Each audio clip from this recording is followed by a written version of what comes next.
estou de volta falando sobre política para trazer informações importantes para a população de Sousa, no sertão paraibano. Uma decisão do Supremo Tribunal Federal que caça os direitos políticos do atual prefeito, que é candidato à reeleição, Fábio Taironi. Para falar sobre esse assunto, estamos aqui com o advogado e professor da Unifacisa, Lafayette Gadelha. Muito boa noite. Boa noite, Arimatea. A decisão do Supremo Tribunal Federal, do ministro Edson Fachin, na verdade, tenta colocar um ponto final em sucessivas postergações de uma condenação, né? Sim, perfeitamente. O atual prefeito tem manejado recursos meramente protelatórios. A propósito, foi punido pela Suprema Corte com 2 multas, uma em agravo interno e outra em embargos declaratórios. E esses recursos, como você mesmo disse, têm a finalidade simplesmente de adiar ao máximo o trânsito em julgado para que ele não seja penalizado e possa disputar as eleições deste ano.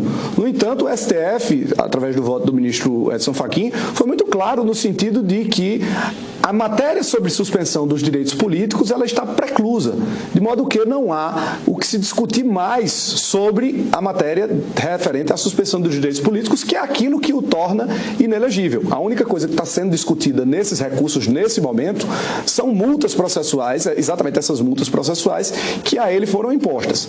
Então, como a matéria está preclusa, a gente diz do direito que uma matéria está preclusa, quando não cabe mais recurso para ela, quando não cabe mais qualquer apelo em relação a ela, praticamente a matéria está morta.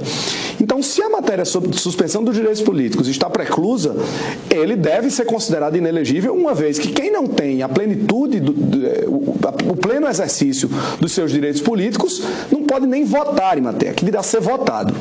E é importante pontuar que é uma pena aplicada pelo judiciário a um ato de improbidade praticado bem lá atrás, no ano de 2009, 2012, que foi o quadriênio desse mandato objeto de punição, né? Veja, o atual prefeito ele tem uma pleiade de processos que responde. São, efetivamente, 63 processos que respondem o prefeito. Não foi ninguém que disse isso, não. Foi ele mesmo que apresentou junto à Justiça Eleitoral por ocasião do registro, do pedido de registro de sua candidatura. São 7 processos criminais, são mais 20 processos cíveis nas áreas de improbidade e o restante nas áreas empresarial e privada. Então, é um cliente já muito frequente do Poder Judiciário, a pessoa que frequenta o Poder Judiciário com muita frequência e com muitas condenações, diga-se de passagem, de improbidade administrativa e em outras áreas. A propósito, no âmbito criminal, o atual prefeito responde a duas ações por violência contra mulheres. Ele foi acusado de agredir a sua ex-esposa e a sua ex-namorada. Então, é uma pessoa que está presente no Poder Judiciário das mais variadas formas. E nessa ação em específica, começou em 2009, quando do seu primeiro mandato, e ele, logo após tomar posse, resolveu pintar os prédios públicos da cidade com as cores de sua campanha, de forma ostensiva, verde e laranja, e também fazer vários atos de promoção pessoal. Colocou sua imagem na Gazeta do município, no Jornal Oficial do município, fez outros atos de promoção pessoal no Jornal do município, tentando vinculá-lo aos benefícios que eventualmente gerava e levava para a população, o que é vedado pela Constituição lá no artigo 37. E esse processo vem se arrastando desde 2009.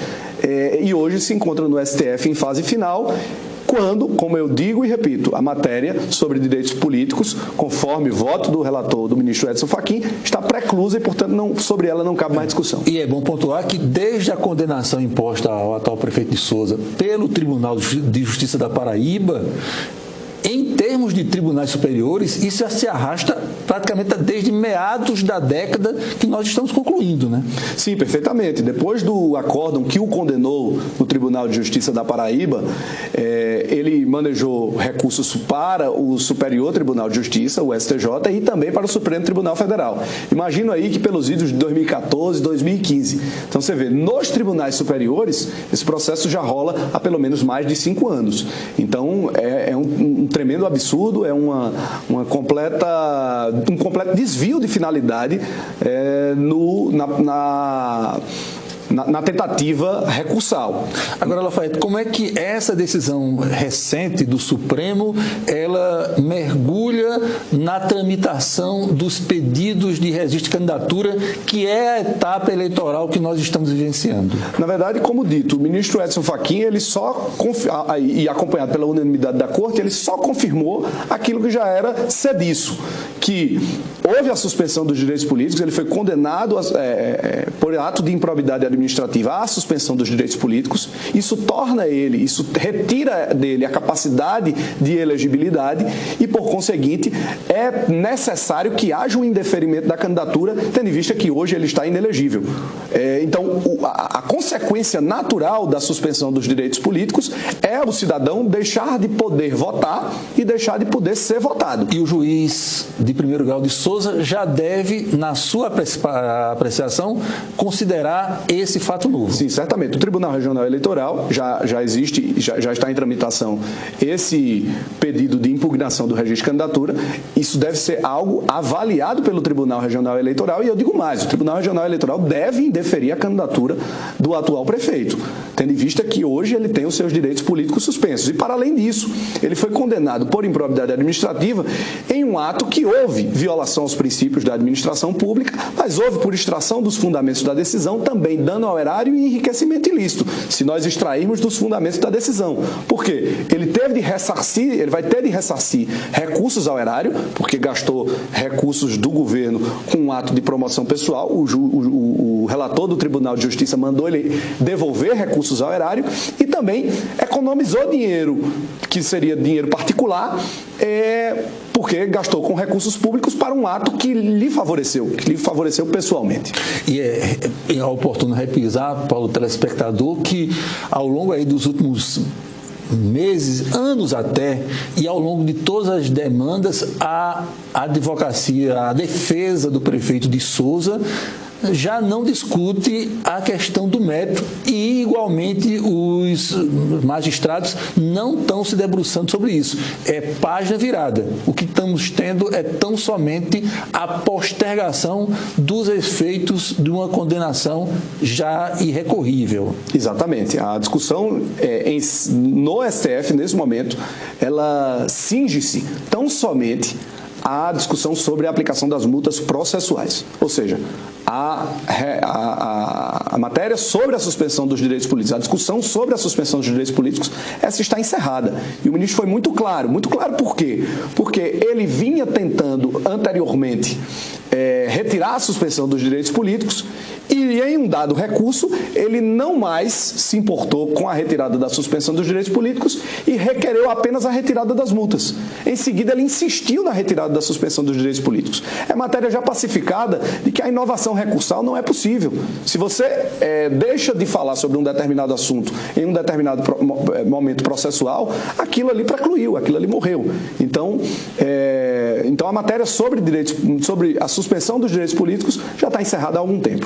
E do caso concreto para o plano conceitual, fica mais uma vez evidenciada, presumo que você concorde, a necessidade de revisão da legislação no sentido da agilidade, da consequência das decisões que são tomadas no judiciário, né? Sim, nós temos um judiciário, para além das questões estruturais que o deixam moroso, nós temos também que revisar a nossa perspectiva recursal. Nós temos hoje a possibilidade de se interpor sem efeito suspensivo, pelo menos para algumas determinadas matérias, a exemplo dessa, inúmeros recursos. Então, acho que isso, eu não sou processualista, mas não é a minha especialidade, mas entendo eu que é necessário, no mínimo, uma revisão sobre esse sistema recursal brasileiro. O saldo dessas circunstâncias, é o exercício de um mandato popular ilegítimo sob o ponto de vista das condenações, no caso específico, da condenação acumulada e não aplicada na plenitude. Sim, o que tenta fazer o atual prefeito, na medida em que se candidata com os direitos políticos suspensos, é o cometimento de um verdadeiro estelionato eleitoral. O cidadão souzense que pensa estar votando em um determinado candidato, na verdade estará votando em outro para eleger outra pessoa. Então isso é de fato um estelionato eleitoral e que precisa ser analisado não só pelo eleitor, como pela Justiça Eleitoral. Muito obrigado pela entrevista. Eu que agradeço, Arimatea.